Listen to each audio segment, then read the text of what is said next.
Hello, everyone. Welcome to another fabulous episode of Conversational Witchcraft here on the Cucina Aurora Kitchen Witchery podcast. This is just so much fun. Today, we have the amazing Kate Osbourne. She is a writer, an editor, a publisher, and digital artist who founded Solarus Ltd in the UK, the leading independent producer of Oracle card sets in the UK, which is amazing. Her passion for writing, sacred knowledge, and using this to connect with others started early in life, discovering diverse cultures throughout extensive travel and immigration across continents and fulfilling various counseling and mentoring roles. By the time she was in her 20s, she had already visited Europe, Australia, New Zealand, the Pacific Islands, Africa, and America, acquiring knowledge, experience, and a thirst for self-exploration, including ancient cultures and myths. Kate's early working life was steered by the sudden loss of her first husband and saw herself immerse herself in various industries, including real estate, local government, the chemical industry, and radio and advertising. Wow. But the pull of the written word and her need to discover and sharing teachings from across the globe drew her to publishing. During her time as an editor of Kindred Spirit magazine, she met the people who would later become mentors, friends, and clients. Today, Kate is delighted to present The Goddess Resolution as her first self-help offering. Kate now lives with her husband and their two teenage children in South Devon, UK, in the market town of Newton Abbot, where she feels most at home, nestled between the stunning moors in one direction and the deep blue sea in the other. Kate Osborne, welcome to the show. Thank you, Dawn. I'm just blown away by just your accomplishments and the breadth of life that you've lived so far, right? Like it's kind of like you're just still at the beginning of your adventures. And I love the idea that you're finding yourself in a cozy space where you're feeling most at home with all this travel in your background. I'm intrigued by everything you've done. I'm intrigued by everywhere you've been, and I'm intrigued by your new book. I'm just intrigued. I'm intrigued in general. So thank you for being here. It's my pleasure. Absolutely. I just love sharing anything that I've found in life that helps, makes it a better journey, a more joyful journey, you know, because there's enough for us to deal with that's difficult in life. So it's good to focus on the positive. 100%. And, you know, I think one of the things to me that stands out so much in your bio and in the work that you've done is that connection to travel, and how traveling the world gives you perspective. I think there are two big things that give you internal perspective in life, right? The first is, I hate to say, trauma and loss, right? When we go through great trauma and great loss, it changes the view of which we have in the world and creates, for me anyway, in my personal life, a feeling of gratitude and perspective, right? And then the other great perspective thing is travel and learning about other people and learning about other cultures. So I feel like we're starting at the end, and I want to start at the beginning. I want to know what drove you to travel and drove you to all of these places in the world in the first place. Okay, first of all, I was very, very lucky that I had parents who were keen on traveling as well. But also because of my father's job, we got posted pretty much like sort of army people would. We got posted to different countries. But the big bonus with that was every 2 years, he would get sent back to Germany, because that's where he's from, to the sort of headquarters of the company, you know, to make sure he's still in line with everything else. But they would pay for the whole trip for the whole family. And these trips were either 6 or 8 weeks long. Wow. And we stopped off 4 places to get there and 4 places to come back, roughly speaking. Wow. So it started from the age of about 6, right through till I was 18, 19, 20 sort of. I think 20 was the last time I did, but I did that on my own, was doing a world trip on my own. The plus side of doing it so young is you go and visit these places and speak to people completely unblinkered. So you've got no preconceptions of what people should be looking like or how they should speak to you or what their beliefs are or what they believe about you. You know, as a kid, you just go up and you start talking and smiling and laughing and asking questions, and they don't mind answering, you know, your questions, things like that. You've got no hang-ups about race or creed, you know, because children don't, right?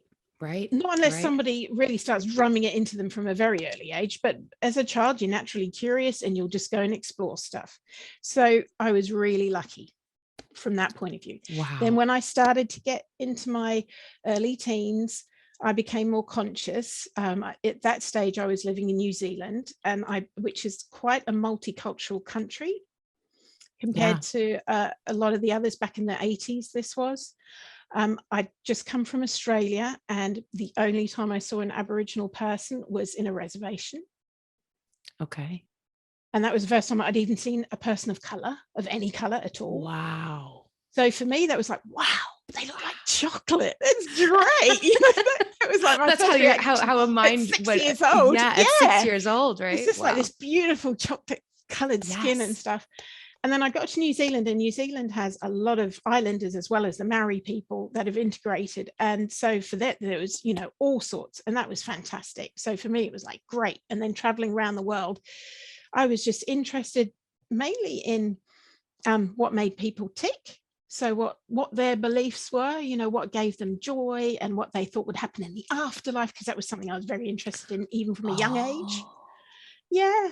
You know, just I had a natural curiosity for why I was here, why I was me, why I wasn't some little boy living in another country and having that life experience, or why I wasn't an old lady in another country having that life experience. Why was I Kate? So what made me me and have the opportunities I had?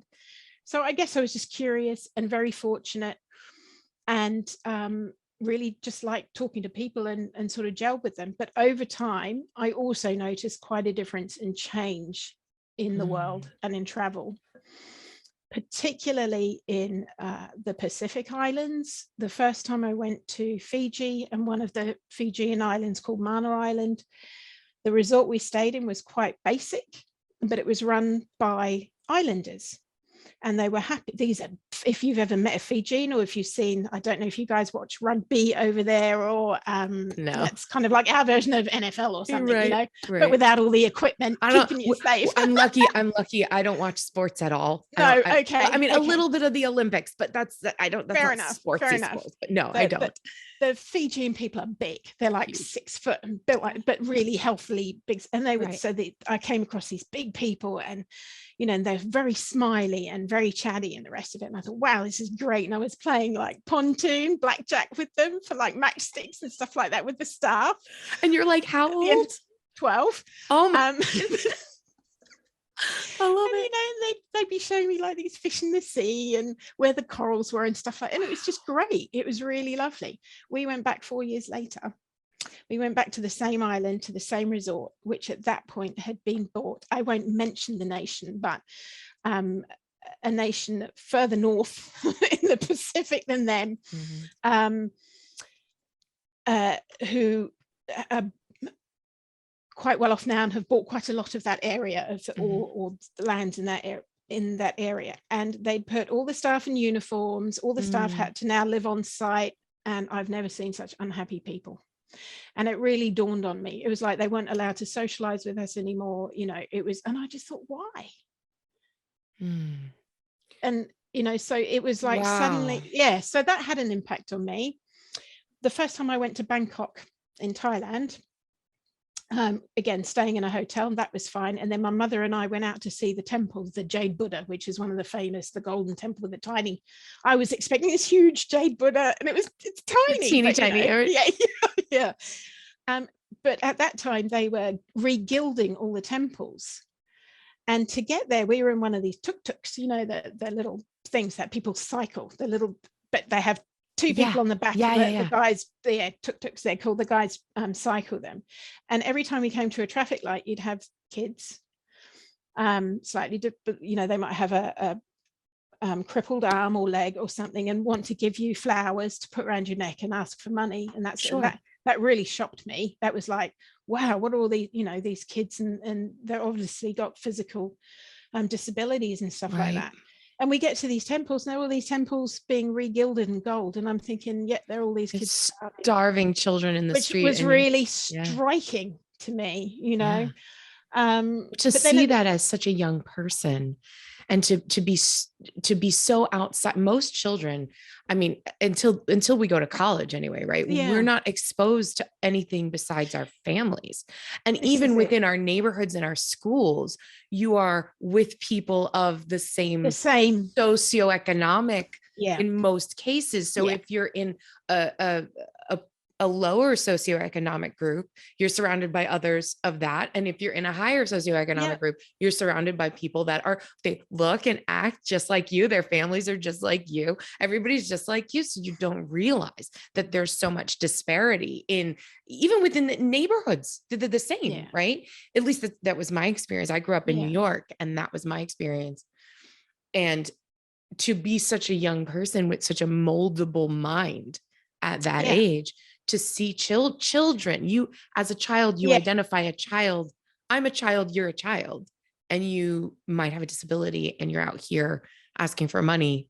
And then there are people, adults, who are over here bathing buildings in gold.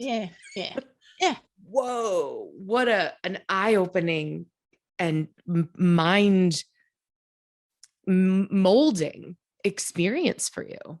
It was, but it also made me think, well, what the hell's going on with Buddhism if it's more important because it's a Buddhist temple? So that started me thinking about the different religions and things. I mean, that was just a sort of snapshot, but later in life, you know, you come to start I did, because I'm curious about it. So looking into the different aspects of it. But again, I was very fortunate, went to South Africa, but at the time there was still apartheid.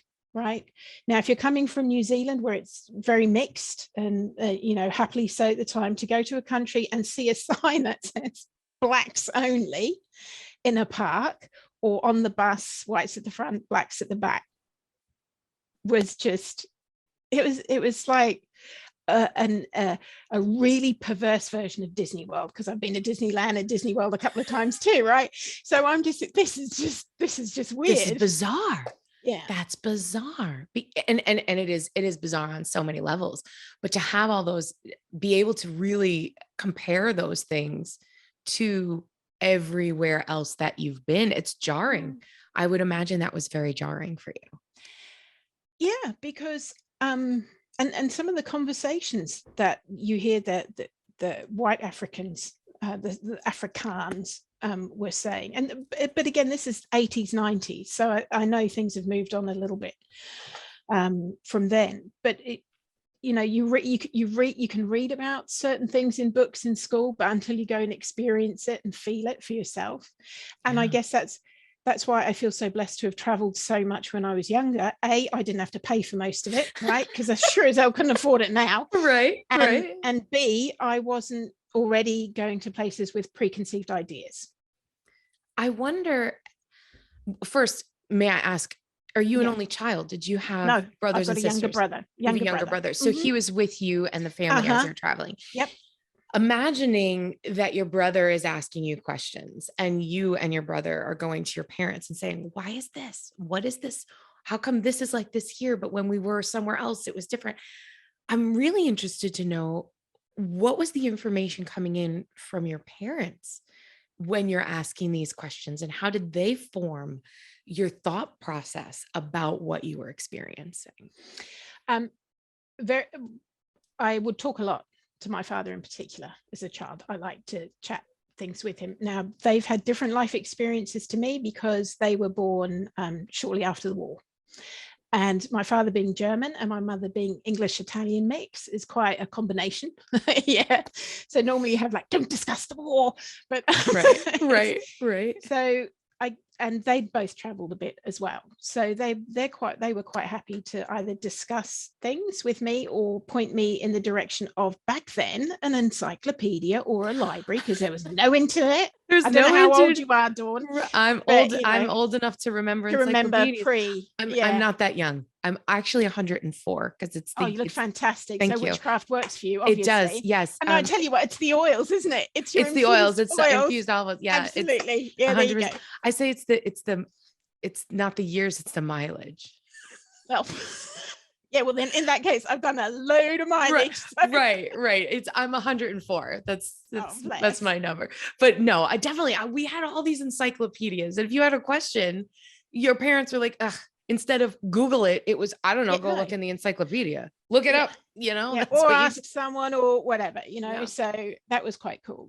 Obviously, it's quite poignant now because we have so many restrictions on travel. Yeah. There are so many, with not just COVID, but generally, there are a lot of places you wouldn't want to travel as a woman on your own anymore. Oh, no, still. Yeah. And it's really expensive. It's prohibitive. Right? It's prohibitive. You have to, it's a privilege to be able to travel because you have to have the money to do so in a recreational way. And also I have the environment on my conscience now as well, because jets flying about the planet don't help. So, True. I feel like there was a golden, if you were born in the 70s, like I was, right. Mm-hmm. We kind of had a golden era, I think, of growing up in the 80s and 90s. Yeah. I agree. I grew up in the 80s and 90s too. Yay. As I said, I'm not that young. I'm really not. But wow. But again, like how did your parents, you're a kid and you see, you're in Africa and you see, whites only you here, hear blacks stuff. only there, you hear stuff. Yeah. Is that something they would discuss with you, or would they warn you ahead of time? This is what we might experience when we go to these places. I'd already known from school that, we'd already been educated a bit about what was going on in South Africa, because it was quite a big deal, apartheid at the time, for the rest of the world. It was shunned pretty, and particularly in New Zealand because of sporting links. So and the fact that New Zealand's such a diverse country that you were told pretty much everything that was going on over there, and sort of but so what was school like? What was school like for you? If you were always traveling and you spent years in different places. Yep. What was schooling like and your education like throughout? I think I was really lucky. I enjoyed school, and I didn't find it difficult. So, missing 6 or 8 weeks, my teachers actually said you're going to learn far more in the travel than you can in a textbook. Wow. They were cool about it. As I got older, they would set me little tasks like write an essay on this place or write an essay on that, just so that I'd focus on something. But it helped develop my writing skills as well, I suppose. Funnily enough, a lot of my teachers when I was in New Zealand were English. They'd come from England, migrated to New Zealand. Yeah. From Wales, from Scotland, because there are a lot of people from the UK that moved to New Zealand. So I felt very nurtured as a child, I have to say, by all the adults around me, my parents, my grandparents, my teachers, so I was really lucky. When I compare it to some of my friends, how they grew up and stuff, I think, wow, I even had my grandparents, even though they weren't physically around, because most of them were in Europe most of the time, but when they were staying with me, I could discuss anything with them. And wow. Yeah.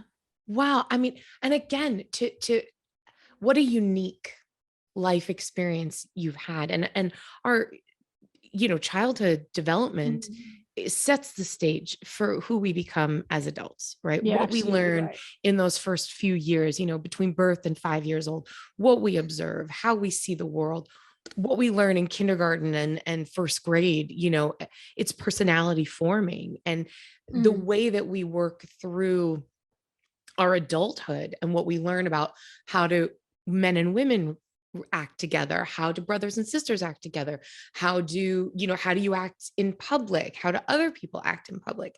For you to have such a rich tapestry of experience to learn from must have been I mean, I can't even imagine it because my life was so sheltered. Yeah. You know, we were a traditional Italian Catholic family Oh, really? growing up on Long Island, New York. Yeah. You know, in your picket fence, your typical American, you know, neighborhood where all the houses look the same, exactly suburbia. And that's what is normal. And I'm using quotation marks for normal, and stable. And meanwhile, everybody's fucking miserable. And everybody's miserable. Everybody, you know, the parents are working a million jobs. The kids are being raised by television sets. You know, you're not getting real life experience, especially on the scale that you got. So now you're a young adult going from, you know, maybe going to college, maybe meeting people, starting your own life, starting your own career. How did that upbringing influence who you became as a young adult and the choices that you made at that point? Yeah, sure. One of the things, because I spent my bulk of my teenage years in New Zealand, my most formative years in New Zealand, was that I thought I was going to stay there, settle there and stay there. It felt home. It's quite a special country, I still think, even to this day, even though I've lived in England now for 30 years and I've got you know, all my family are here and my children are English, my husband's English, so all of that. But there's something very special about those two big islands down there. So I thought I was going to stay there, and then got news that my father was being posted back to Germany, and we hadn't lived in Germany since I was 6 years old. And English is I speak German, but English is my mother tongue. So I was quite resolute that I would go back to Germany, finish my education there, and then immigrate back to New Zealand on my own when I was 19, which I did, and it was horrific. Oh no, what happened? Oh, it reads like a drama series. But effectively, I was, well, from the age of about 15, 16, I started becoming unwell, but I didn't know it. And because my greatest fear was to lose my mind as a child, that was my biggest fear. Wow. Was to end up in a, you know, mental institute or something. It's funny what you worry about. I worried about my eyesight, losing my eyesight and going mad. They were the two things. I can be blind or I can be mad, but I can't be both. No. We can't be mad and blind. Yeah. And I thought, well, I can overcome one because I wanted to be a psychiatrist, right? So I thought, well, I could do that. And then I discovered I was much better at literature and languages than I was at the sciences. So I thought, well, I'll do law and help people instead of medicine and help people, right? So wow. Again, funny the things that you worry about as a kid, right? I know. Right, but so I ended up thinking, okay, my problems will be resolved if I get back to New Zealand. And at the time I went back to New Zealand, I hooked up with my old swimming coach, who was 5 years older than me or something, which seemed like a massive gap when you're 15 and he's 20, but not when you're 19 and he's 24, right? So only to discover, and I won't mention his name, but only to discover that he was part of what we call over here generally the happy clappy churches, which are like church, so like Pentecostal, a radical Christian kind of, speaking in tongues, all that business, right? Oh yeah. No, that's not good. It's not good. Not good for me. No. And when things started unraveling for me, as they did, because I hadn't, you know, that we hadn't discovered what my issue was or anything like that. He basically locked me in the house for a weekend. Oh my God. And told me I was a witch and I was possessed. And now you're like, well, kind of am a little bit witchy, but no. Wow. Seriously.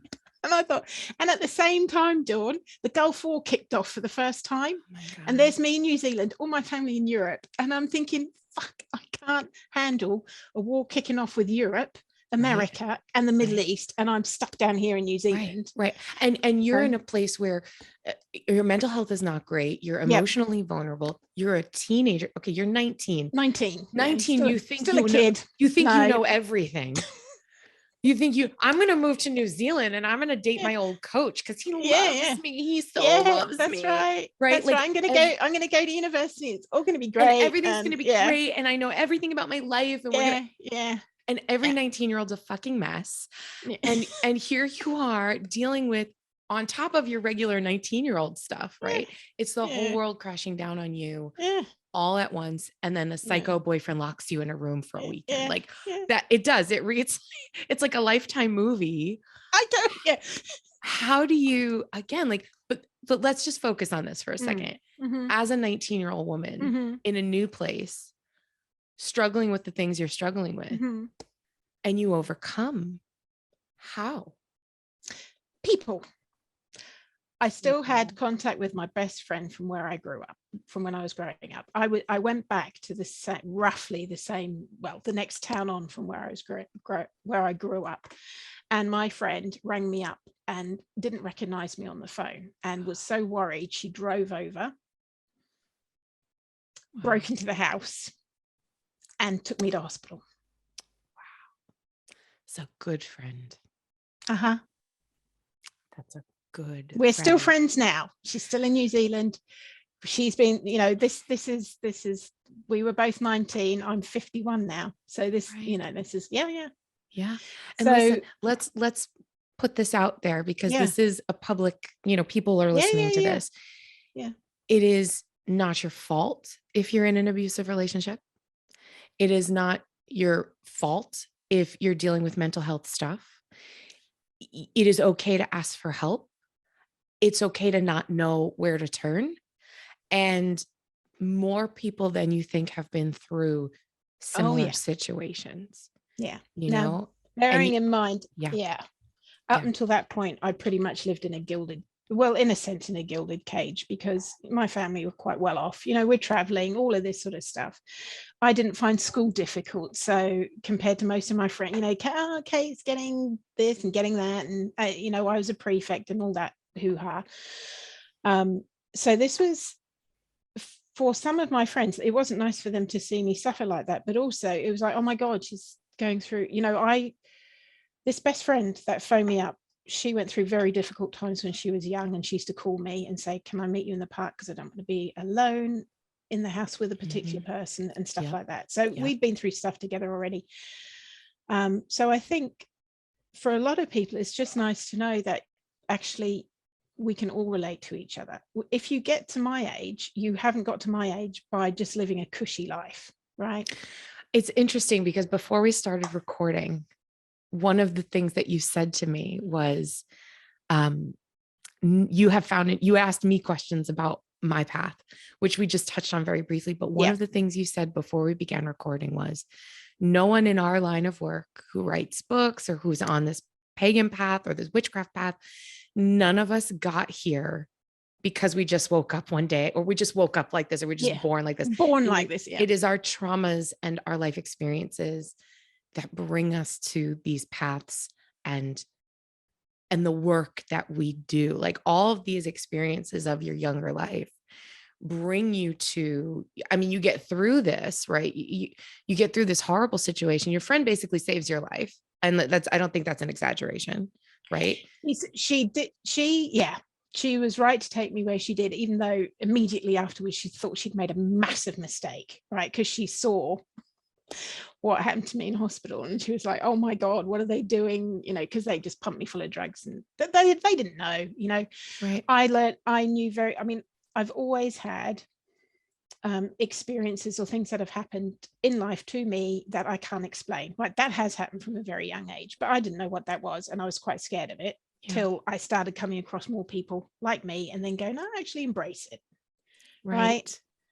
So and I was having some of these experiences at that time, and in my head I wasn't so far gone that I couldn't think, just get well enough to fly home so they can put you on a plane, take you back to mum and dad, take you home, right? Because I realized my problems weren't because I was in Germany, and if I went back to New Zealand, it would sort my problems out. My problems are in here, right? Predominantly in here.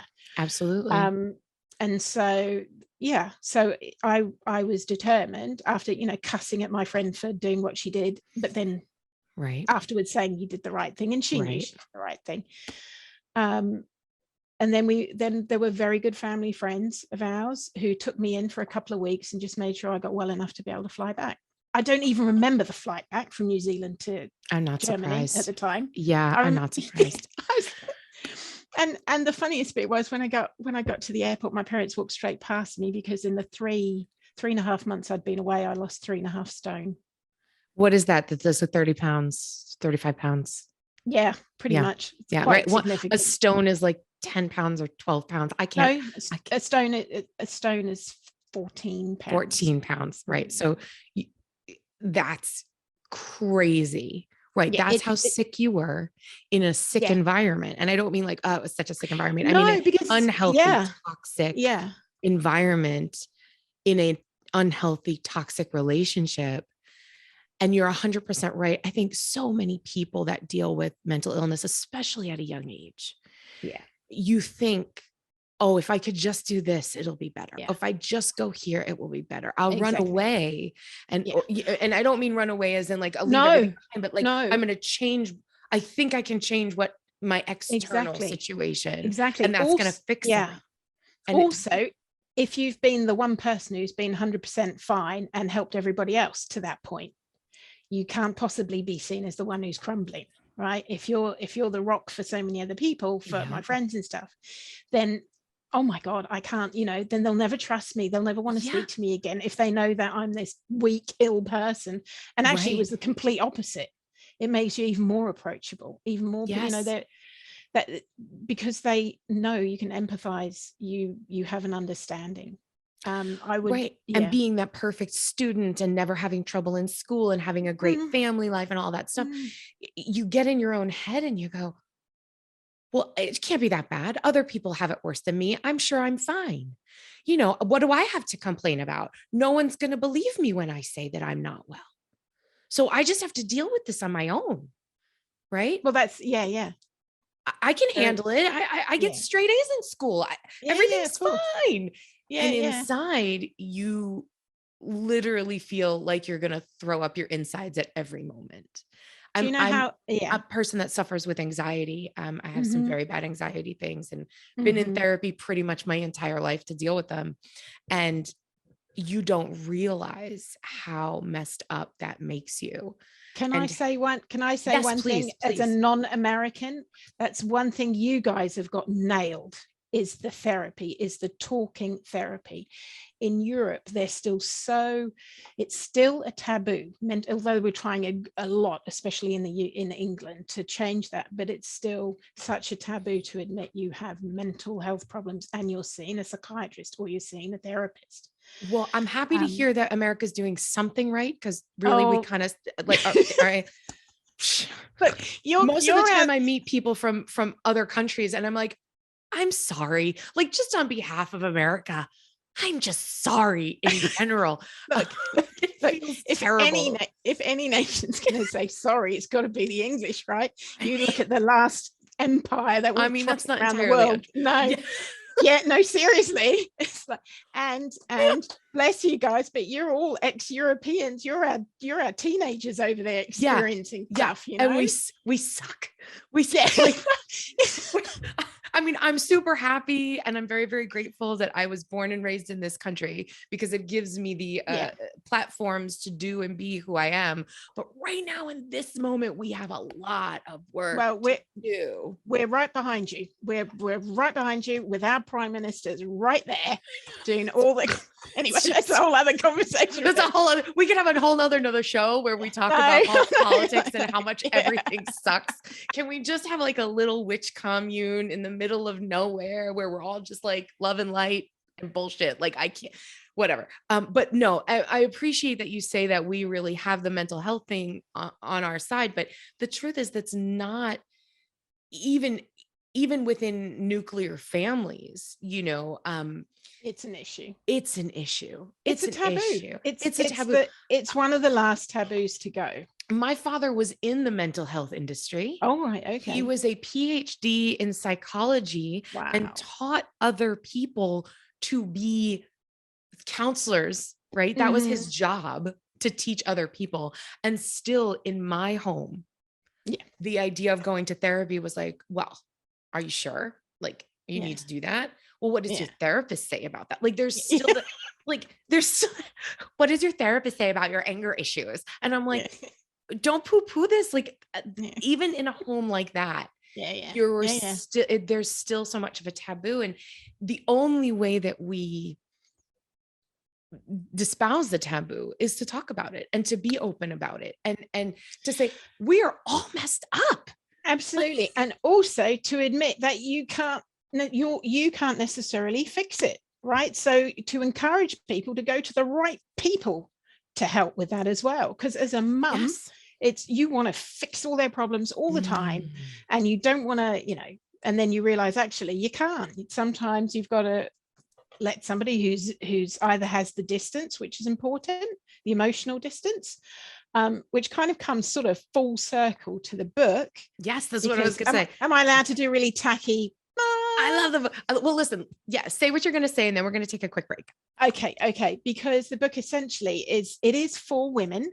Men are welcome to read it, but if I tried to write a book that covered men, women, all genders, whatever, I will never finish. So I thought, what do I know about? I'm a woman, I write about that. And it's connecting with the goddesses. So there are different goddesses from different mythologies and from around the world, but essentially it's about giving coping strategies to managing our emotions, because at the end of the day, we are emotional beings. Our energy is expressed through emotions, right? 100%. I really want to dig deep into the book, and because now we know who you are and how you got here. So I want to get into the book and everything that's within it. And I have a bunch of questions I want to ask. Let's take a quick break and hear from our fabulous sponsors. And then we'll come right back and we'll be delving into the Goddess Resolution with Kate Osbourne right in a minute, as soon as we get back from our sponsors. We are back on another episode of Cucina Aurora's Kitchen Witchery podcast, with an episode of wonderful conversational witchcraft with the absolutely inspiring Kate Osbourne. Your new book, The Goddess Resolution, I don't even have the words for everything that we've talked about, but I love the fact that this book is primarily a self-help book that incorporates goddess spirituality. Oftentimes books like this are the opposite. They're Correct. Spiritual books that incorporate a little self-help, but with your journey in mental health and everything, your whole life and living your life throughout the world, this is really about how to cope, right? How to manage. And I really, why the goddess path? What drew you to the goddess path with the self-help, and why now? Okay. Why now? Complete luck that everything's come together the way it has. It's been fantastic. With my business with Solarus, the first sort of 10 years of Solarus, I was ghostwriting for other people and helping other people get published, because most practitioners of alternative, whether it's alternative medicine or oracle decks or Reiki masters or angelic people, whatever it is, they're brilliant at what they do, but often struggle getting that down in pen and paper. A lot of people are dyslexic, I've come to realize so there's that. And the publishing world is quite a tough world. Llewellyn won't mind me saying so, to get into, right? And so I was just doing anything I could to work with people who needed to get their message told, quite often, or needed to get the information out, because most of them are conduits for the information, right? So even when I was writing the book, and I was there's a lot of exercises, a lot of rituals, from meditation, from a very contemporary version of Buried in the Earth, which is a Native American thing and actually happens in South America and all over the world as well. But this is one that we can do with blankets and a sleeping bag and just getting out in nature. We don't anything with blankets, I'm in. There you go. So so with all of that in there, the inspiration was just coming, and it's not me going, oh, I'm so clever, I can remember all these things. I just think, okay, if the information comes in, the information goes out, and what's important is that somebody else can get something from it. I love that. I love that's the important bit. So it's the same with, I've met a lot of psychics and mediums in my time, and most of us could do it if we tap back into that again, because it's just a very high level of intuition and a clearing of the mind, right? Absolutely, because it's very easy to cold read for people, but to completely just allow yourself to be a vessel for information or energy to come through and pass through without you sticking your little fingerprint on it, it's really hard, because we're human, and we're trying to, like, you might think you're helping by saying, oh, I think it means this, or I think it means that. So I'm just trying to say, particularly to women, because I am a woman and I have a husband, a son, a brother, a father, so then a lot of male in my life, and a daughter. But to say, to as much as saying, look, we need to step up to the plate too, because all men are born of women. That's right. So we have a responsibility, that we are the creators. We are the numero uno, popped out of us. And like you've said, all children are kind of molded in how they cope and their emotional responses from the ages of 5 to 7. Sorry, not 5 to 7, from 0 to 5, 0 to 7. There's some people, there's an old saying, give me a boy till he's 7, I'll give you the man for the rest of his life, or something like that. It makes a difference. It does. It really does. The way we speak to our children. I am not a mother. I do not have children of my own. I have fur babies, and I own a business, and my business is my child, and my employees are my family. Exactly. And I nurture those things. But you are a child. You have been a child as well. Yes. And most of the reasons I'm fucked up are because of experience. I swear, one of the reasons I don't want to have children, and I not want to tell, I can't say this, but I can't say it because I'll have to cut it out. But most of the reasons I have learned about myself why I do not want to be a mother have to do with knowing and understanding my limitations about how I am with children, how I feel about children. And that comes from being a child. Right. So, but you're 100% right in the development and how we speak to our children, and how we speak to our boy children is just as important as how we speak to our girl children. I don't have the strength and the I don't have that. I don't have it in me to be a mother on that level. But I'm really interested in, through all of this work that you've done emotionally, personally, what particularly brought you to goddess work? You could be having magical workings. You can have, you could be doing garden witchery. You could be, I imagine geographic witchcraft being like what the earth is holding in its spiritual spaces. But why goddess work for you? Because actually there is really no difference between the work that witches do and goddess work, because it's all wise women, right?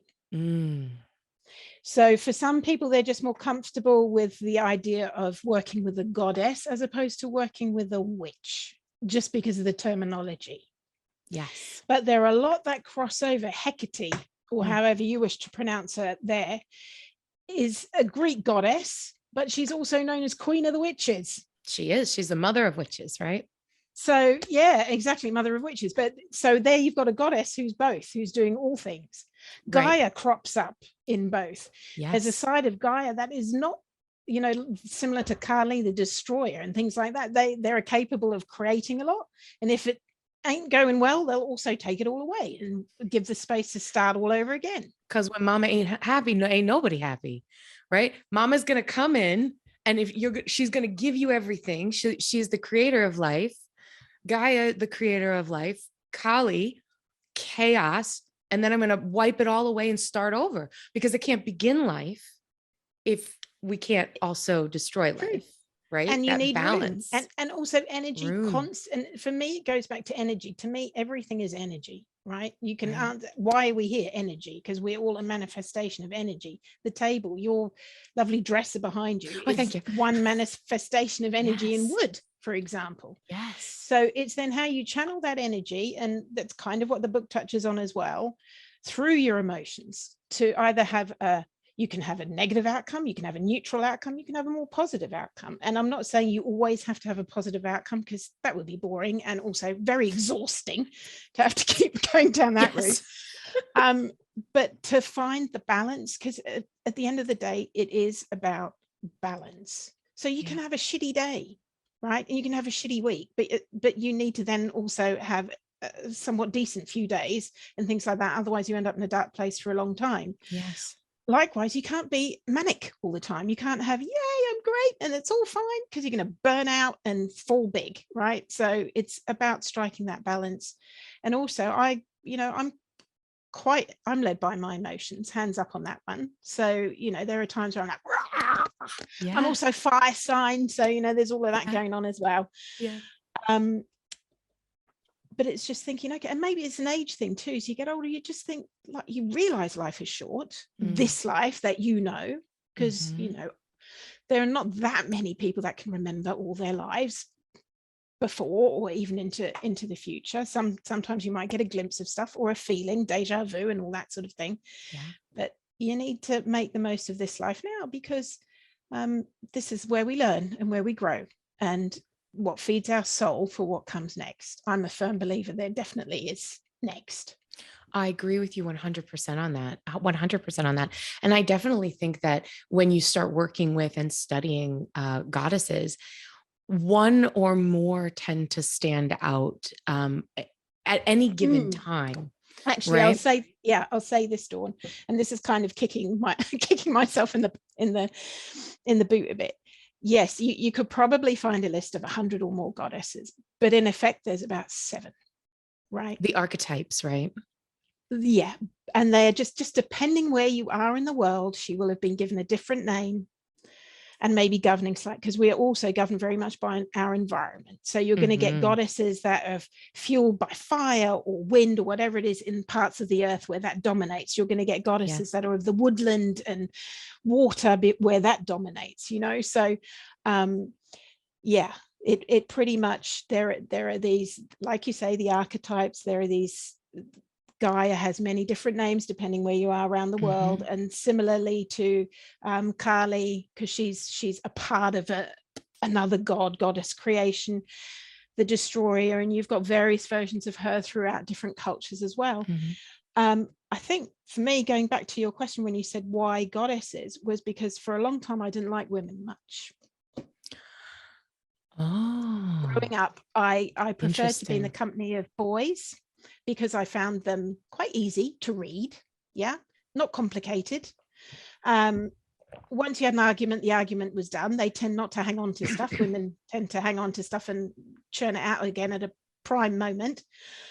I just didn't trust women very much, girls particularly. That's very interesting. That's very interesting to me. I had a very strong relationship with my father, and you had mentioned that you always felt really comfortable with your dad, and you always felt really comfortable. You could talk to him about anything. That's how I felt about my father as well. And so I would say until I was in high school, I've always been able to have really good relationships with men. Right. Really good relationships with men. They don't intimidate me. I'm not afraid of them. I feel really comfortable around dudes. Like I'm fine. I worked construction for a large part of my life, where I was with my father and men all day, every day. And so interesting enough, I same kind of situation. I didn't really, but I felt like an empowered woman. Oh yeah, totally. So I didn't feel connected with this idea of a Catholic God and how you saw women in that dynamic of you're either marry the virgin or marry the whore.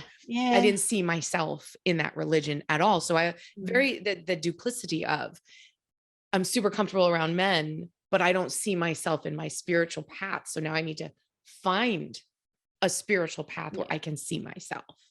I would have to say I've always had a couple of very close girlfriends, female friends. But generally on the whole, I'd rather be in a room with a bunch of guys than in a room with a bunch of women. Right. That's just kind of where I was at. Until I don't know, until I got maybe into the spiritual side of stuff a bit more.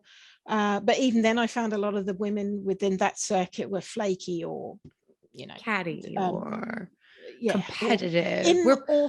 Or inauthentic, which did yes. say one thing and do another, did my head in a lot. What is that? Why are girls like that? But they are.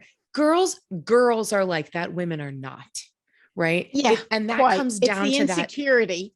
that. Yes. We are not in competition with each other. And I think once you are a woman that takes yourself out of the competition with other women, those bitches don't want to have anything to do with you. Yeah. And then you find the other women that are also not in competition. Exactly. And this is why maybe when you were saying that, why now? Because there are more women who are waking up to that fact now. They're saying, actually, we're stronger together than we are apart and fighting each other. Right. 100%. And so then I started, I did a deck first, a Dark Goddess deck. I did the artwork, and two of my very close author clients, friends, did the writing for it. So we were looking at primarily, it's up there. I'm looking behind you there. Oh, I've seen this deck. It's Llewellyn have this one in the States. Yeah. So this gorgeous. is all, thank you. This is all dealing with the shadow aspect. Yeah. So you've got all the dark goddesses there, but it's the shadow aspect. So it's not one, if you like, light, fluffy angel stuff telling you dark, handsome strangers coming tomorrow. No, not so much. Not so much. No, it's a bit different from that. And it was off the back of that Llewellyn actually suggested to me, well, when I was talking to one of the editors about goddesses and the mythology around it and what was going on at the time, and she just turned around and said to me, well, have you thought about writing a book about it? And I said to her, honestly, I always thought my first book that I write would be fictional, like Dan Brown kind of stuff. Yeah. No way. Yeah, seriously, because of my journeys. It's like, and I've got a real keen interest in, life outside of our realm. Love it. Yeah. So I thought, no, I'm going to do like, an angels and demons type of book, or Da Vinci Code type of book, or whatever. Thriller mystery. I would read the hell out of that. Do you know what's always so frustrating? You get this great plot. You wake up at 4 o'clock in the morning. You think, right, gotta write this down. 11 o'clock, you've forgotten everything. Yeah. And then 6 months later, a film comes out. That's exactly what you were thinking about. That was my book. God damn it. Yes. Yeah, I know. Yes. So I went, okay. And she said, well, it's going to be self-help. Okay. But actually, it's when you do something like that, it's like therapy for yourself. Because I have done I counted out the other day, there are 30 exercises and rituals in the book. I didn't realize there were so many. So good on anybody who sticks to all of them or goes through all of them. But I've done every single one more than once. And even if I say in the back of the book, even if you're not, the goddess mythology stuff isn't something that you've come to, or that you've only just come to now, so it's not something that you necessarily know a lot about, or maybe you like just learning about the goddesses but you're not really into doing all the ritualistic stuff, right? Or you think you're not very, you're trying to meditate and it's not quite working quite right, or you've done something else and it's not working quite right. Most of this stuff is out in nature. You do it out in nature for a very important reason. The fact that you're just giving your body the 10-20 minutes a day, the brain the 10-20 minutes on that day to focus on something totally different, it's starting to heal you. Yeah, absolutely. So you don't, because a lot of people say, oh my God, I got to keep practicing. I'm crap at meditating. I really need to do it with a living flame. I can't just sit there and away the day. I know, me too. For me, music's meditation, just listening to lovely music, walking, swimming. They're the things that I can just do and switch off. So hopefully there's enough in there that people find enough for themselves to just gain a bit of perspective or gain a bit of calm when they come, because you're never reading a book like this is not going to stop you from having a tough time in life. It's just hopefully going to help you manage that time better. Yeah. And it's going to make you feel a little less alone. It might give you a little insight into what you're feeling. It's going to give you, working with these goddesses and learning about them may help you focus your energy and emotion and call on these energies and emotions for support and to see yourself and see them in you. I think that's a really important step in the self-help genre, because that's what we're looking for. We're all looking for belonging, and we're all looking for deeper understanding of self. And that's what I think this book gives. What did you learn in the writing process of this book that maybe surprised you about yourself or about the goddesses? That surprised me about myself or about the goddesses.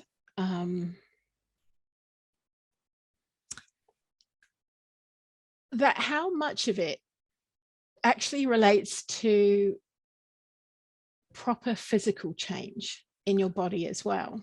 Oh, can you elaborate on that a little bit? Yeah, well, you know, sometimes you might read a meditation, an exercise, a ritual. Say for example, I'll pull out the buried in earth, because I mentioned that earlier. Now, most people know this, it's quite a big undertaking normally, and you have to have a shaman or an elder with you to do it. You know, they properly bury you in earth, and you have a little pipe that you breathe through, and you're immersed in this darkness. And it's time for reflection and connecting with sometimes the demons inside, for want of a better word, you know, whatever it is, but knowing that the earth will then absorb it as well and take away the negative energy, that side of things. Here, I'm suggesting people go out and do it in, you know, take blankets and a sleeping bag and find somewhere in nature, clear a space and lie down and do this at dusk and get yourself as covered up as you can. So you're just feeling the earth beneath you. You're just hearing nature around you, because depending on what time of day, it's going to be different sort of noises. The smell of the earth, of the leaves, depending on the time of year. You can do this any time of year. I would recommend dry and warm times. Yeah. And allowing yourself and closing your eyes and doing, and I go into the book to do simple proper, you know, simple deep breathing, proper breath work, where the breath is allowed in for a period of time, it's allowed to rest with you, it's allowed out for a period of time, and the more you practice that, the more smooth it becomes. Now, breathing like that in its own affects your body. It lowers cortisol levels, it helps with your blood pressure, you know. So there are things that that's scientifically proven. This is and this is, I guess, what I learned was that a lot of witchcraft work and goddess work is not woo-woo, it's science. It is, but back then they didn't have the scientific terminology for stuff, right? So they would have just said it was, you know, the whatever goddess speaking to them, or whatever animal was coming through them and speaking to them. And actually, I think people are crying out to be connected back to nature, rather than trying to get their heads around these Latin scientific terms for stuff. And it's a lot easier to teach a kid just to say, well, that's, you know, that's deer magic, or that's earth magic, or that's air magic. And yeah, you can tell them about it later on, but all stories that reside with people, the Bible being the classic example, is because it's told in such a way, they're stories, they're told in such a way that resonate with us, that's how we absorb information, is storytelling. That's why all the tribes had oral stories and passing on oral wisdoms before they wrote anything down. And that's really important. And so the more that you can tell your story, not just write it down, but tell it to people, and people speak about things in their experiences and tell those stories and show the emotions when they're telling those stories, so people can absorb it, that energy. It goes straight in here. Even if you don't think it's gone in here, it goes straight in here. And I think that you saying that the thing that surprised you the most was how the physical relates to the spiritual, how these physical actions, as simple as deep breathing, they change your mind and heart, and what they open you up to receiving energy and giving energy. But the science behind it is there, and we are lucky enough to live in a world where we have the science and the data to back up the spiritual concepts, you know, and that everything is vibration, which I That's my favorite Yeah. kind of magic, is to be like, no, which is I the energy, proved, it's vibration. right, Yeah, right. exactly. I proved it to you because it's science. Like, it's not just, I didn't make it up. Like, I literally raised my vibration and made this happen, you know? And so you have that proof, you know, as you're talking about the blanket, I want to call it the blanket ritual, or this buried in earth ritual, and the deep breathing. I can literally close my eyes and picture myself like swaddled in blankets, and having the sensation of feeling cocooned and supported, embraced and supported by earth.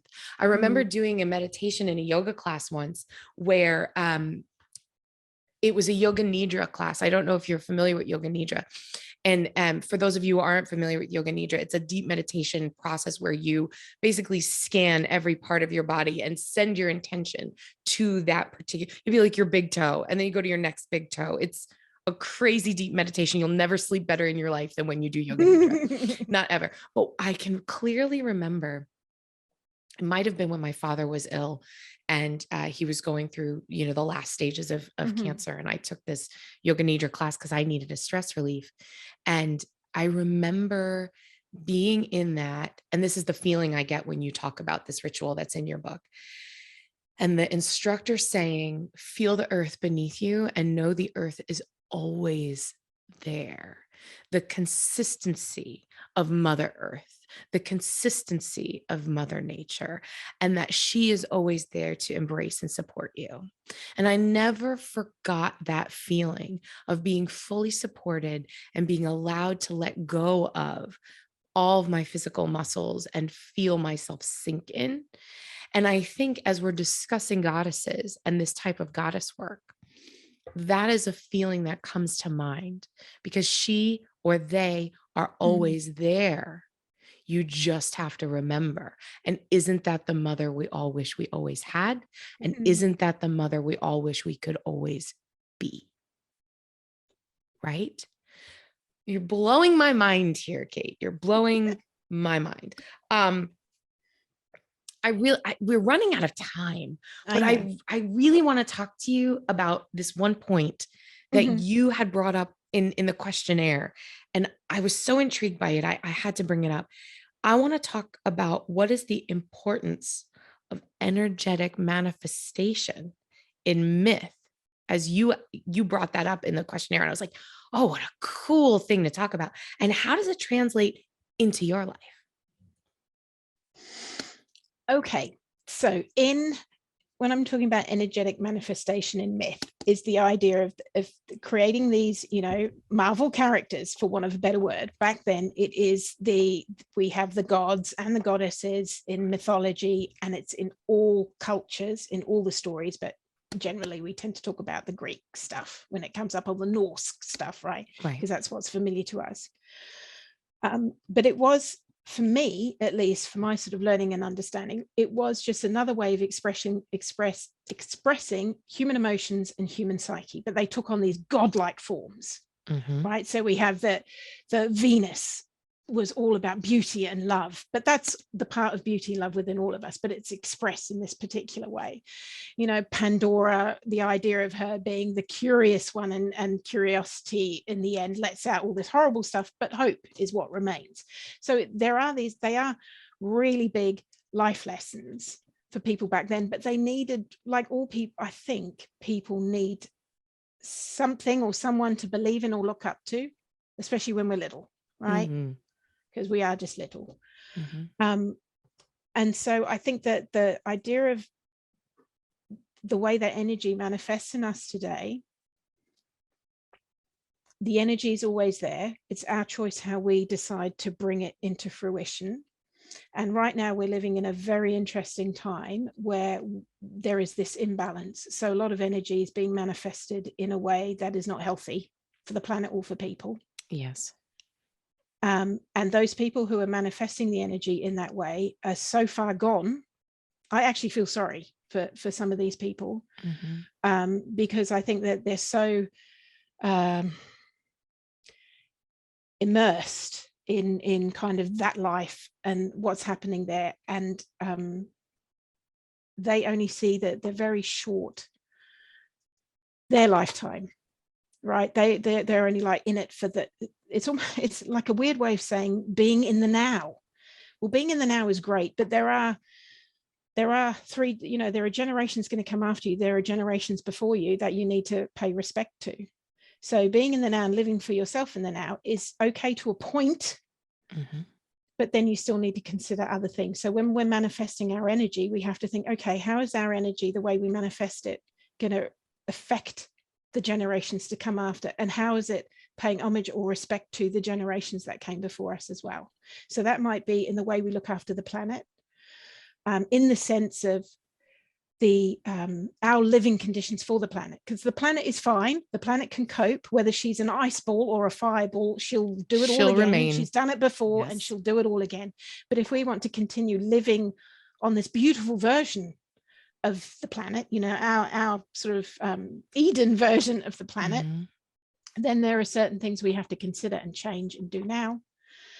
That will also help us to feel better in ourselves.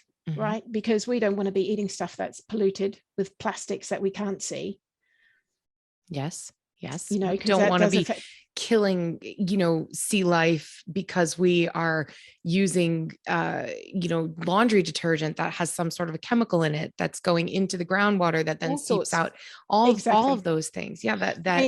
The energetic manifestation. And I think you hit the nail on the head when you said it.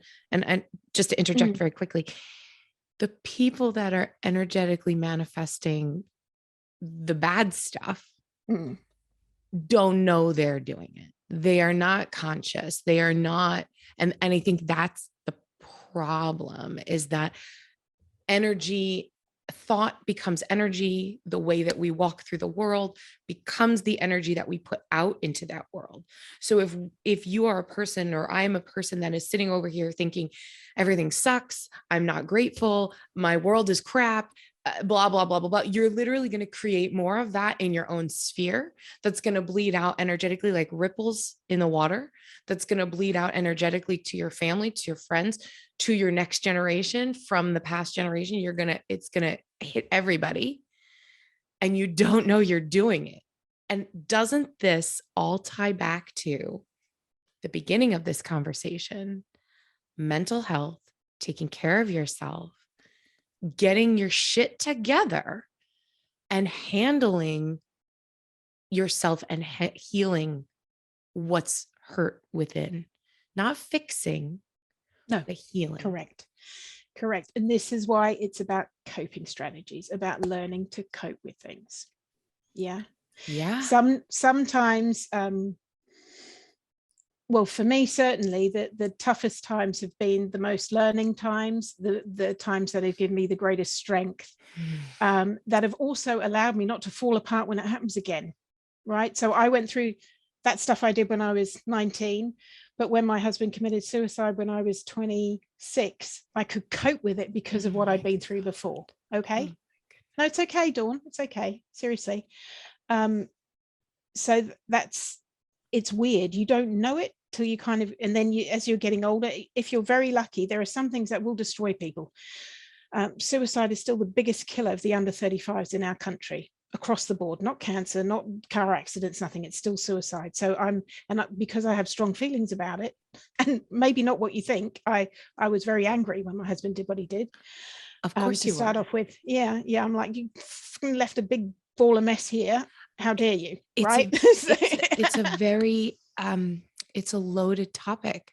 I think a lot of people have lost people to suicide, and I think as a society, when someone is, I want to use the word victim of suicide, because that is an outcropping of, it's a symptom of not being able to get the help that someone needs. Right. And what comes to mind is, and this is going to sound, and it's not at all to compare myself to your immense loss, but I was very affected when Robin Williams died. So was I. I was, even to this day, I haven't been able to watch a movie with him. I I haven't been able to listen to music that he, like the Aladdin soundtrack. If that, I'm a giant Broadway nerd. And if that comes up on my, Pandora radio station, I have to change it because I feel too emotional hearing his voice. As a child, I grew up on his films, and I considered him like an uncle, like my favorite Uncle Robin Williams. And I was highly affected by that loss. Have you, sorry, have you heard some of the stuff he's done, podcasts he's done in his later years? No, I super switched on individual. Yeah. As a lot of comedians are. They have a very switched on side, but it's hidden behind a lot of darkness and stuff as well. Yeah, I can't watch him give some of his material without shedding a tear, because it's almost like a kindred spirit, and you think, if only I could have talked to you, but what your husband must have been going through, how desperate he must have been. Yeah, fortunately, I know. I knew why afterwards. And the funny thing, he wasn't short of money. He wasn't short of love. He wasn't. For him, it was because things were coming up in his past he didn't know how to deal with. The pain he must have been in. It's yeah. Well, he left a suicide note, so it spelt it all out in that as well, which actually was loving towards me and not towards other people. But the thing is that I would have looked at it and thought, I'd never kill myself over the things you've killed yourself over. But then I'm not living his experience. He has different coping mechanisms to me, Right. And maybe if I hadn't gone through the trauma I'd gone through at 19, I would have also thought, oh yeah, that's the right thing to do, But because I'd gone through something and thought, no, I'm not giving up now, it puts you in a different place. And I'm a massive believer of stuff happens for a reason, and so we didn't have children. My second husband, who knew my first husband, we had the children together, and it was all, I'll tell you a very quick thing. I used to dream about my husband after he died, not pleasant dreams because of the way he died. Yeah. Right up until I fell pregnant with my son, my first child. And on the day I knew I was pregnant with him, the dream stopped, and it was almost like my husband was saying, okay, it's all right now. You're gonna make me cry. I don't mean to. It's a good thing. It is. It's beautiful, sweet, harrowing, awful, and wonderful, because this is life, and life is all of those things. And all of those things have brought you to a place where, through your work and your experience, you are using it to inspire and help others. I hope so. Well, we wouldn't be here if you weren't, Kate. No. What you're putting out into the world, it all comes from what you've seen, who you are, what you've personally had to hold and carry.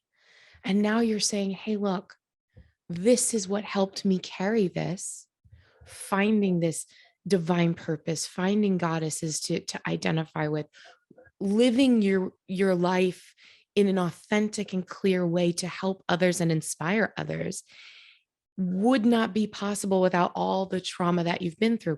Does that mean trauma is great and everyone should go out and try to have trauma? No, of course not. There are some people that can turn those things into growth opportunities. They can take their grief and grief never goes away. We learn how to wind ourselves around it and it within us, and it becomes part of who we are. And then it becomes part of the work that we do. But that's what life is. I will tell you a quick story. In 2009, my husband and I lost our home to fire, and it was a mess, horrible, but we were in a attached condo situation. Okay. Right. One person died in this blaze. 16 families without homes because of this. And out of the 16 families that found themselves going through the same experience, we are the only ones that I know of that said, well, this is a terrible situation. How do we survive it? Versus, this is a terrible situation. I'm never going to survive. Yeah. That is the intrinsic part of you, Kate, where someone else who's been through what you've been through would have given up, would have said, I'm just going to survive. I'm just going to live. And, I'm just going to breathe air and eat food and have no passion, have no life, have no work. I don't know what else to do. I'm just going to exist. But you, because of who you are and your experiences and how you've chosen to handle things and channel that into helping and inspiring other people, that's what makes you different. And that's what makes you unique. And that's why this book is going to be so influential and so helpful and so inspiring to so many people. I am just filled with all kinds of good juju in my heart from this conversation. Thank you. You're just fantastic. Oh, I forgot. Oh, okay. I gotta collect myself. I'm not gonna cry. I love you. If I could hug you, I would. I want to hug you so bad. I want to hug you so bad. One day I'm gonna get to the UK. It's gonna happen. Okay, so before I have like one last fun question that I ask all my guests, but before we do that, tell everyone where they can find you online, where they can buy this amazing book, how to connect with you if you're on Instagram and all of that jazz. Okay. I'll keep it very simple. The book is for sale on Amazon. Well, it's coming out for release 1st of March, but you can pre-order it now. Okay. So anywhere in the world through Amazon. Right? Well, this is going to be, we're not airing this probably. We're recording this in February, but we're probably not going to be airing this until May or June. So by the time this the book is out on Amazon. The book is out on Amazon.